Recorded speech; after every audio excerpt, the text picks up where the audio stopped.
अरस्तु कहते हैं, अगर ज्ञानी की संख्या कम, मूर्खों की संख्या ज्यादा होगी तो मूर्ख लोग ज्ञानी पर शासन करने लगेंगे। मानो या ना मानो, लेकिन भारत है तो मूर्खों का, महामूर्खों का ही देश है। आपको ये बात भले ही अटपटी लगे, लेकिन अकाट्य तथ्य तो यही साबित करते हैं कि भारत बकायदा एक मूर्ख प्रधान देश है। भारत यदि मूर्खों का देश ना होता तो 130 करोड़ लोग वाले इस देश में कैसे एक आदमी लाखों का सूट बूट पहनकर कहता है कि मैं गरीब हूँ और जनता उसे गरीब मान भी लेती है। मोदी की एक ही जाति है, गरीब। भारत यदि मूर्खों का देश ना होता तो सीबीआई, ईडी, आईटी, एनआईए जैसे एजेंसियां जिस एक आदमी की कठपुतली है, वो आदमी कहता है मुझे सताया जा रहा है और लोग मान भी लेते हैं।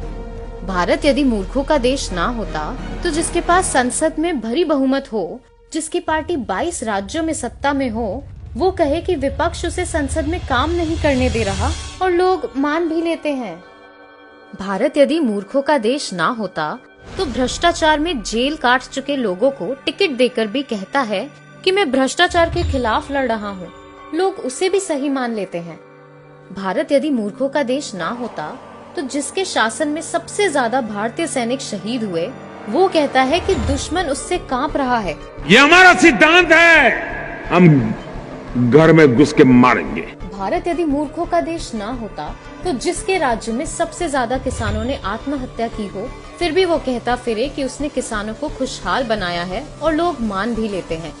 भारत यदि मूर्खों का देश ना होता तो जिसके राज में बलात्कार की वारदातें रोजाना नए कीर्तिमान बना रही हो, फिर भी वो कहता है उनका बेटी बचाओ अभियान सफल है और हम मान भी लेते हैं। बेटी बचाओ, बेटी पढ़ाओ। काला बाजारी को खत्म करने का दावा करके नोटबंदी करने वाला छोटी बड़ी लाखों भारतीय कंपनियां बंद कराकर 2.5 करोड़ भारतीयों को बेरोजगार करके कहता है नोटबंदी सफल रही और लोग मान भी लेते हैं।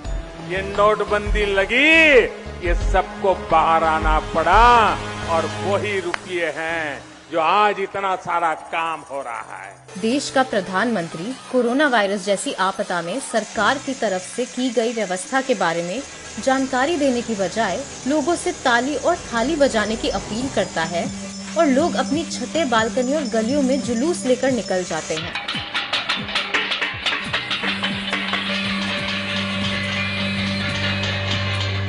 मूर्खों को धर्म, जात, गोत्र, खाप, आस्था, राष्ट्रवाद, जाति आधारित नफरत जैसे तोहफे हमेशा से बेहद पसंद आते हैं।